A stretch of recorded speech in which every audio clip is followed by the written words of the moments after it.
Thanks for watching our Troopy tour video. I'm going to talk you through the standard setup that we did almost every day when we moved from site to site.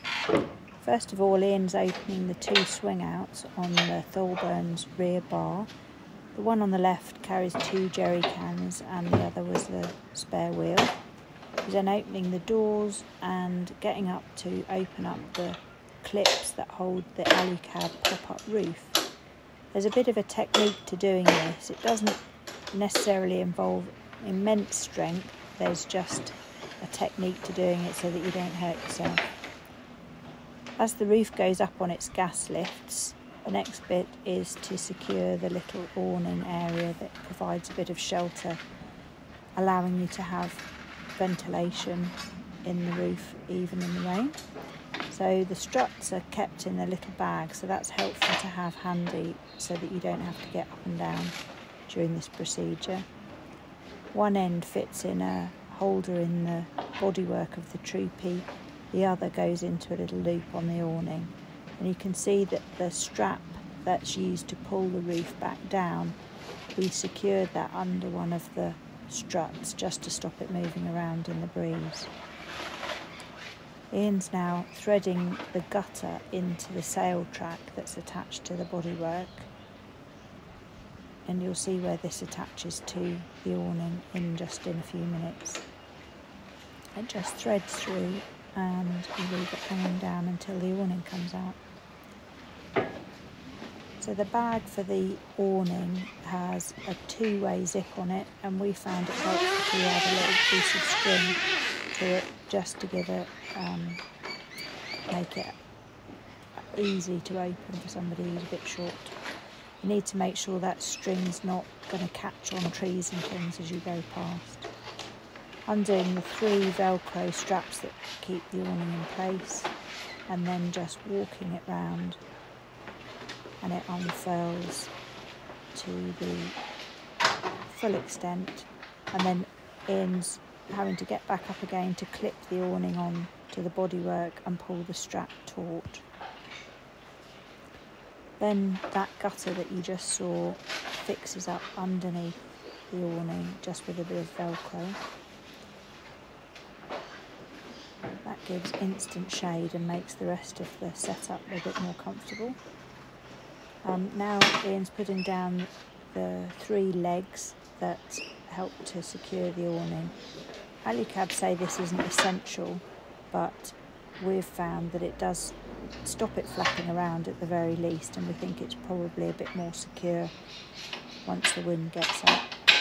He's just popped up the little strut that holds the awning canvas up a bit, and that just creates a fall on the canvas, and he's put down the tracks table on the side. He's now coming around to use the straps that are stored up in the awning canopy, and we've set them so that they are the same length all the time, and they just clip. These back two ones clip onto the swing outs, and we found that just helps to secure the awning a bit better than it does if you peg it down and mess around with changing the length of the straps and such. This was just all a bit quicker.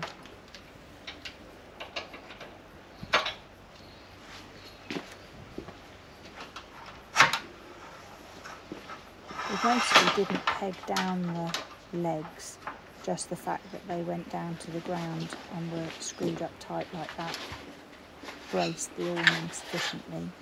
If it was particularly windy, we usually took the awning back down again, but sometimes if we needed the shelter just during cooking, we'd leave it connected. That one just goes round the running board, and that's our basic setup. We'll go through in more detail with other sections in a moment.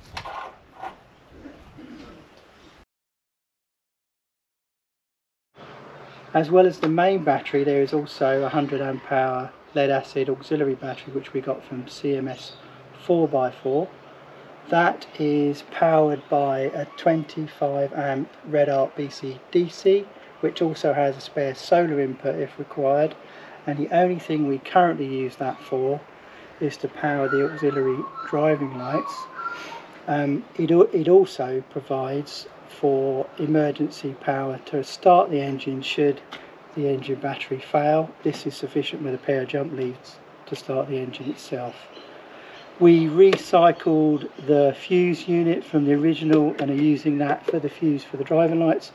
In addition to that, we have some screens to keep bugs and stuff out of the intercooler, and again, coming further round, we have two in front of the radiator to protect the radiator from insect damage and from getting blocked. We have a second stage fuel filter here and a catch can. Here is the filler point for the middle tank, which is the 50 litre tank, and over there in the middle under the bonnet is the Glint heat exchanger for hot water wherever and whenever we need to have a shower or something similar.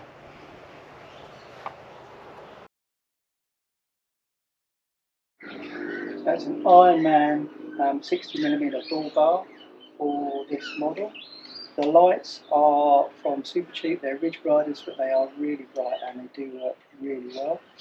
The winch is also from Ironman's £12,000 winch with a nylon rope. Beyond that, we have a standard Uniden CB radio aerial. We have a second short distance aerial for it as well. As well as that aerial, we have this aerial which covers the Cell-Fi cellular booster for Telstra, which significantly increases the signal in weak areas and has been a real asset to us. Underneath we have two hitch points for getting out of trouble if we need to be winched by somebody else or winch ourselves with the winch. And then further down underneath we have a TOA radiator guard to protect that radiator from any damage. Around the back, on the sides, we have full sidebars, brush bars protecting the side of the car. We have the flares, which we got from CMS 4x4, and then underneath we have two tanks.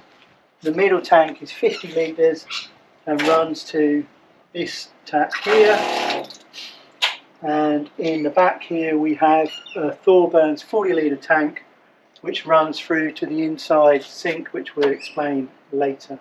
In addition to that, we have the standard tow hitch, and we have Anderson plug socket for auxiliary power. The rear bar is also from Thorburn's and has these absolutely fantastic LED reversing lights, which we are so pleased with. And then lastly, on the back, we have the Thorburn's rear bar with one wheel carrier, to which I've also mounted the shovel, and on the other one we have two jerry can holders which we currently use for water, making our drinkable water 130 litres. Lastly, we have a ladder which is from Front Runner, and I shortened the bracket slightly to make them fit with this closing when it's not connected to that, and to allow us to get access onto the roof to clean the solar panels and to get into the boxes that are up there. We have a Heyman Reese step add-on which fits onto the standard 50mm tollball bracket and has been really handy for getting in and out of the Troopy. At the back of the vehicle we have a second filler point for the 40 litre Thorburn tank, and also this breather point to make the tank fill quicker. The suspension has been upgraded by Ironman. You can come across to the front and you can see that it's had a GVM upgrade to 3.9 tonnes, which was done pre-delivery as a new vehicle. Up on the roof we also have a 195 litre Dune waterproof box, which we had a few spare clothes in and some spare parts for the Troopy, particularly filters and a labyrinthine belt. And behind that we have a soft bag from BCF Wanderer, which has been pretty useful for carrying things like pipes and tubes and soft rubber mats. In front of that we have this 2.6 metre piece of drain pipe which we've painted black and fitted a couple of taps to. That holds about 20 litres, and we use that in conjunction with the glind for when we want to have a shower. The last thing we have on the roof is 4 LED lights which are controlled by a radio remote unit, and we can turn those on if we arrive at a site in the dark and we want to see a bit more of what's going on, or if we hear a noise in the night and we want to have a chance to have a look out and see what's happening. One of the things we got really early on was this wheelie bin, which we've been really pleased with. It will separate into 2 compartments, although we mostly leave it as a single.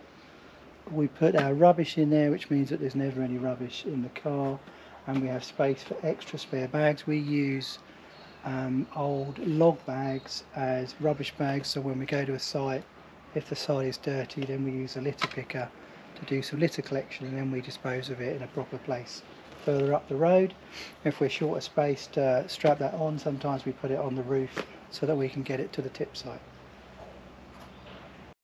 Another thing we had fitted from the outset is this rain gutter, which fits onto a piece of sail track that is pop riveted onto the alley cab roof, and you slide it in from that end, run it across until it's fairly even, and then you just get hold of it and you just connect it up onto this Velcro, making sure that it's hanging down and creating a gutter. And in that way, as the rain hits the roof and slides down onto there, it runs across and runs off the end over there instead of inside the car. Given the weather this year, we've had a lot of use of this gutter.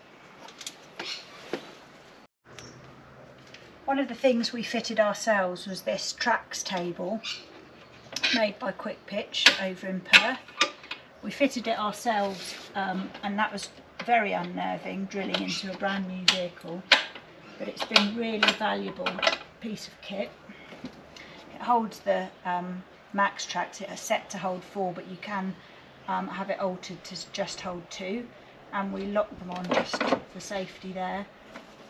And then the whole thing folds down and gives a nice flat surface that we put our cooktop onto.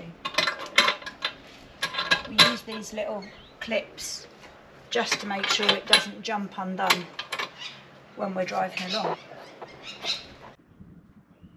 So that we can see what we're doing while we're cooking outside, we fitted these lights. So there's a double strip of stick-on LED lights in orange there, and then these are from King's. There's 3 sort of rigid things on there, and they're just fixed on with Velcro. The orange allows pretty good light, you can see what you're doing, but it doesn't attract the bugs in the same way that white light does, so it works really well. And then we've got this remote control, and these 4 numbers. Number 4 is for these outside lights, but we've also got the inside lights, which are LED multicolour changing lights with a separate remote for changing the colours. We've got the 4 bright white lights that light up the area surrounding the Troopy, that we can look if we turn up at a site a bit late in the day. We can see what the lay of the land is, or we can turn them on when we want to see what's going on if we hear a noise in the night. And we've also got some clip-on lights which clip onto these vertical poles, so that's the 4th button. We had these mozzie screens made up by Complete Sliding Windows in Adelaide. They make their own extrusions for the frame, specifically for the Troopy. They offer a bit of protection because they're metal, and they also provide really good shade inside as well. So they're on all 4 windows.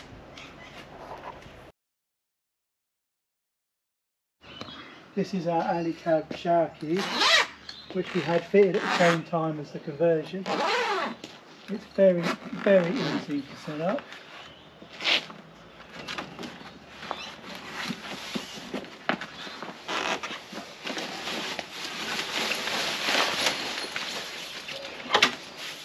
It just locks out on both sides, and if you need to, you can peg it down in the four corners, and the pegs are included in a little bag that's up in the top of the unit itself, so they're easily stored away all in the one place. Closing it is as easy as opening it. You just put a little pressure on the bar and press that up to release it. You push that one in first, and then you do the same with the other lever. It's much easier. You then roll that flat, you get hold of the bottom, hold those in, and then you fold it up. If something isn't easy to use, you're much less likely to use it. This shower cube is really very easy to use, and we've been very pleased that we have it. In fact, it's been even used by a few of our camp neighbours from time to time.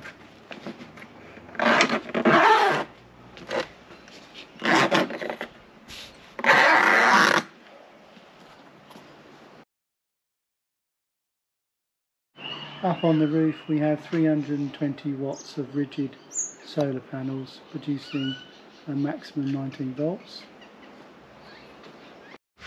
The solar panels are connected to a Red Arc Manager 30 unit, which delivers power from the engine or from a mains charger where plugged into shore power, and from the solar to a maximum of about 34 amps. The two batteries in here are Aussie batteries, Atlas 175 amp hours, giving a total of 350 amp hours of lithium storage, and then they are in turn connected to a Red Arc 2000 watt pure sine wave inverter, and that runs all of our mains devices, particularly our induction cooktop.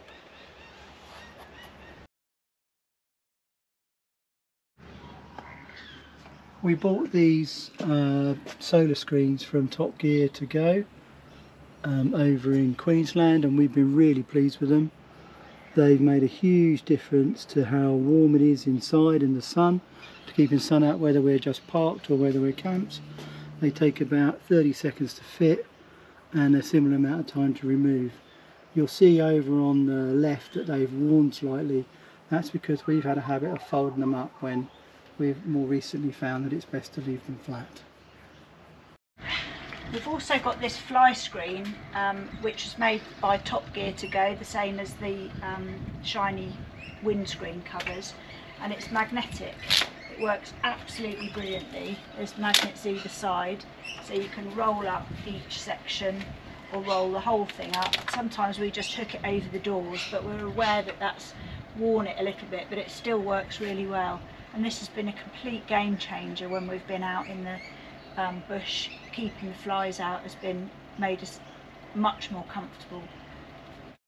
We found that we had all sorts of bits and pieces that didn't really have a proper home, so we bought these pocket cover things that fit on either with sail track, or you can fit them, they've got clips on that allow you to fit them to the back of seats.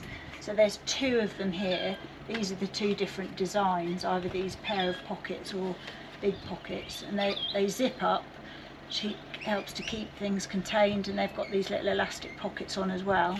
And we've even got another one over here because we've got so much stuff. So we've got things like hats and lights and a bit of exercise equipment, sun cream, mozzie spray, that type of things in them. And then we found that we would use these jerry cans with water in a lot. Either they've got drinking water in, but that would be a place where we would wash our hands, either from these or from the tap over the other side. And so we stuck a soap container on the back. It's just stuck with a bit of mastic, and it's stayed with our travels all this way, and we can just top it up. It works absolutely brilliantly. Inside we've got an 80-litre Engel fridge freezer. We've decided to put a wooden top, hinged wooden top on it, separate from the lid, so that gives us a little bit of prep space. We've fully utilised the fridge and the freezer. You can have the whole thing as a fridge, still in 2 sections if you want to, but we found it very helpful to make meals and double up on things so that we'd have some sort of ready meals of our own in the freezer. And the whole contents of it, along with all our dry food, has lasted us for probably a good couple of 3 weeks when we've been travelling. When we first designed the Troopy, we had a separate wooden box in here which had our cups and plates and pans and things in here, and it was designed to lift out so that we could literally take the whole kitchen out, and I'll show you some photos of that separately. But when it was finished and filled, it was so heavy it made moving it around really awkward, and we just thought a back injury was in the offing.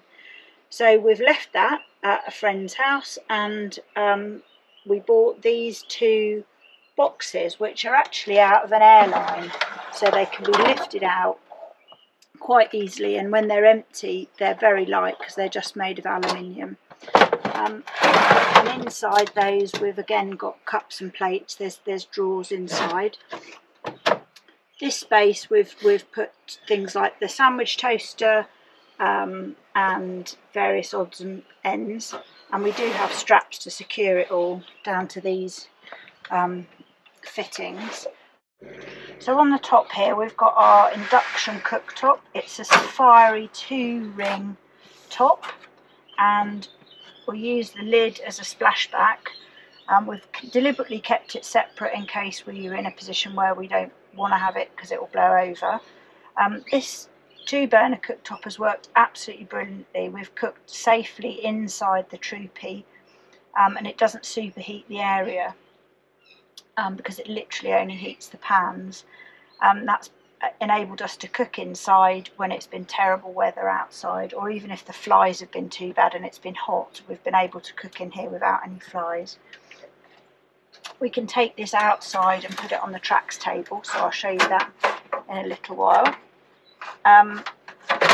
We originally had a wooden box that fitted on top of the box that I just talked about, and it all connected with thumb screws from underneath, which worked really well.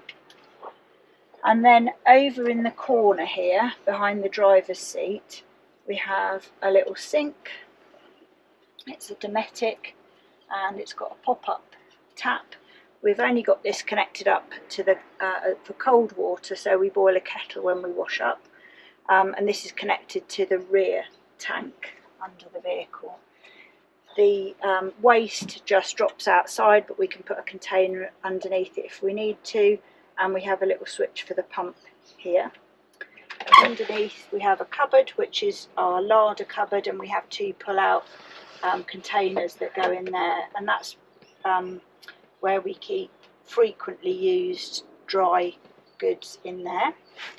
Right down at the bottom here, we need to fix the other door back on.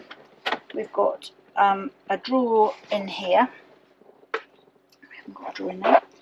We normally have a metal drawer in there that we keep tins in, and then we have more storage at the bottom here for dry goods. So in here we keep all our tiered coffee making stuff with our little coffee percolator that works brilliantly on the induction stove, and a little Aerocini for frothing our milk. In here we've got cutlery and utensils, and down the bottom we've got one of our pans, and we just store some spare plastic boxes in there. On this side we've got our pop-up kettle, silicon kettle, which we've used both on the induction hob and on an open fire, provided you don't let the silicon get too warm on the open fire. It's worked really well. We brought this from the UK, but we've actually seen it here. We've got another frying pan in the top and one of those thin chopping boards, and we have our plates and bowls here separated so that they don't rattle, and a sieve and a few other bits and pieces behind them. And then in this drawer we've got our china cups and glasses, chai making equipment, and these little glasses. We've got 2 of these. They're insulated champagne glasses which work beautifully to keep your bubbly cold. And then under here we've just got space for a few more pans and things. So at the back here we moved the cushion from the end space where we usually have it for travelling and fit it in here, and this creates enough room for us both to sit and put our feet up, and we put the laptop over on the fridge and we can have a bit of a movie night going on. That's been really nice when it's been lousy weather. And then underneath this section here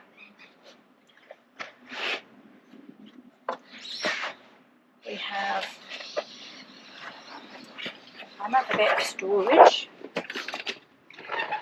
and we have a safe and a bit of storage in there, so that feels comfortable when we're out and about, so that we can lock our valuable things away. That's completely secured to the chassis. Underneath the sink unit, opening out to behind the driver's seat, is the space where we keep all our recovery gear, so it's accessible when we're driving. And similarly, you saw earlier on, the space under the passenger side is where the batteries are. So underneath this cushion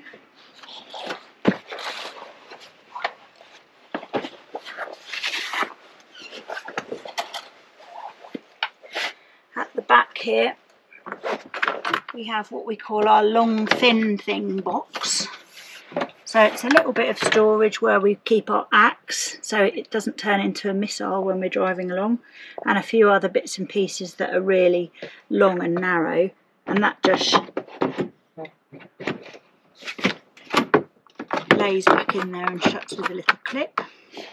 And then this section of the seat pulls across and rests on here, and that allows us to turn this whole section into a bed. So if we're stealth camping somewhere, or it's really shocking weather and we don't want the roof up, it's a cosy but perfectly adequate bed for both of us down here. Underneath we have 2 cupboards, so this was enough for Ian's clothes and my clothes in the other side. We had little pull-out cloth bags that went in there. And then lastly, our secret weapon here is a Thetford porta potty.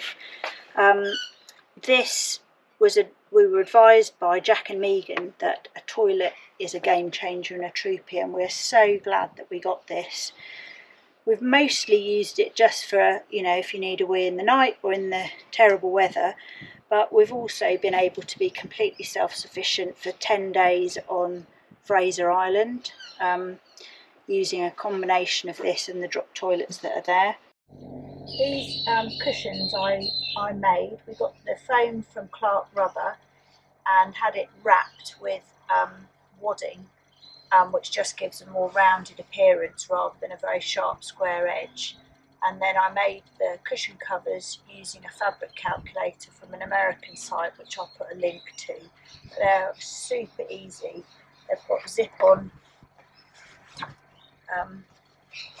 got full-length zips on all of them, and this one fits in the space here to make this into a bed.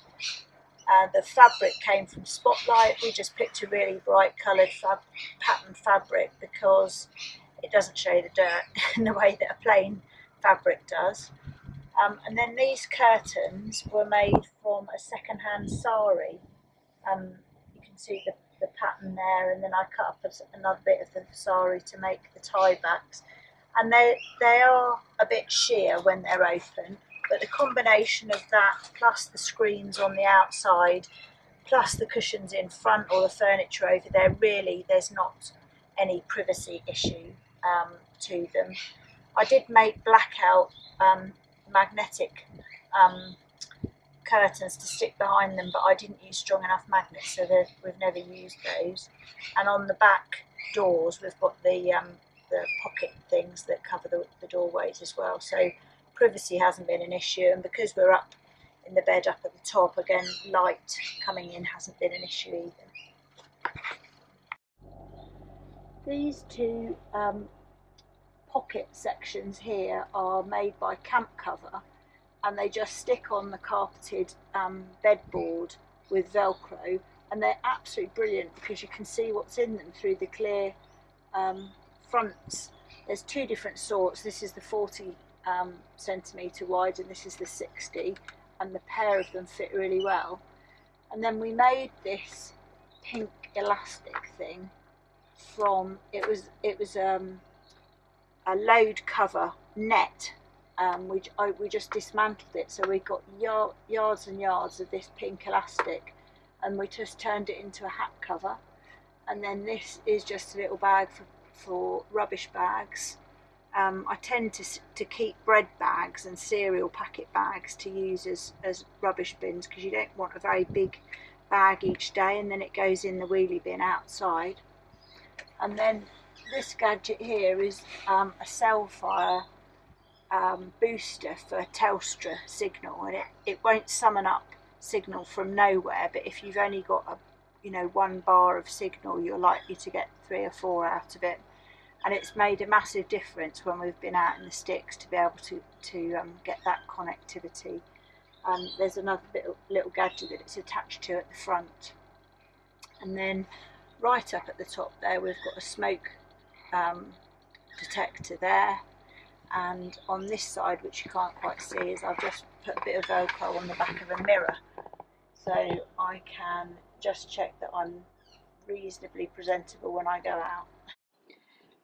Everything that lives in the Troopy, as far as possible, has got more than one use. So we have these cushion covers that we bought with us from the UK without a cushion pad in, and inside we store our spare blankets, and our spare sheets are tucked inside the blanket, so it makes for a really nice cushion, but gives us a bit of good storage as well for blankets. We've got 2 of those, and we've used blankets in a top sheet rather than a doona on the bed.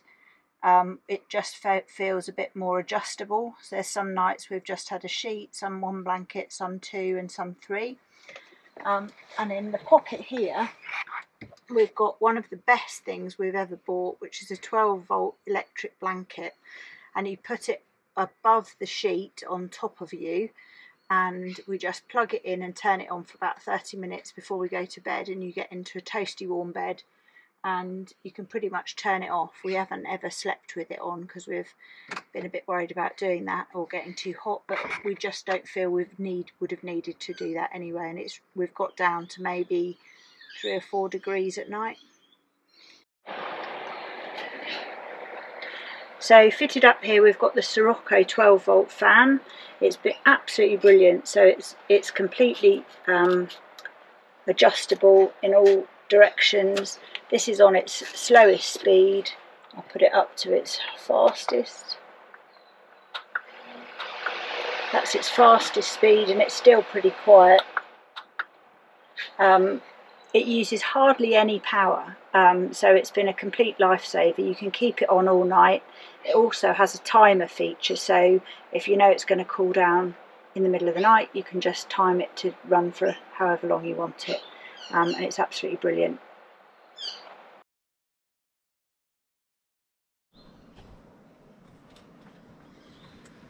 So here is the bedboard that we've been walking around underneath. On top of it we've got a egg crate mattress topper from Clark Rubber, and we just tuck the end of it under there so it gives a slightly raised top to it.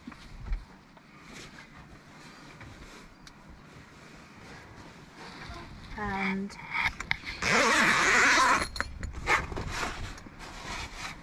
we've got these side covers are completely blackout, so it's really very dark in here when they're done up. And the mozzie net unzips as well, so if you get bugs in here you can let them out the window. The bit that Ian's filming through here is a very similar design to this, with the inside cover and the bug net, but because of the little awning that sticks out over the back, it allows you to leave this unzipped with just the bug net up in really heavy rain without any water coming in. It allows you to have ventilation. You can see the inside of the roof is this quilted fabric, so you don't get any condensation. You get a tiny bit occurring on the rivets, but really nothing to be concerned about. And of course the position that the Sirocco fan's in, that you could see earlier, you can see that it blows across the bed space. Now Ian and I are quite short. Ian's about 5'8", and the bed in this position is absolutely fine. There's a second bed board here, which I can sort of show you coming down. For somebody that's taller, you would pull this down and it has a mattress pad on it to match the main mattress pad, and that would give you a much longer bed for somebody who's really very tall. We leave it like this so that we can get up and down and go to the loo in the night.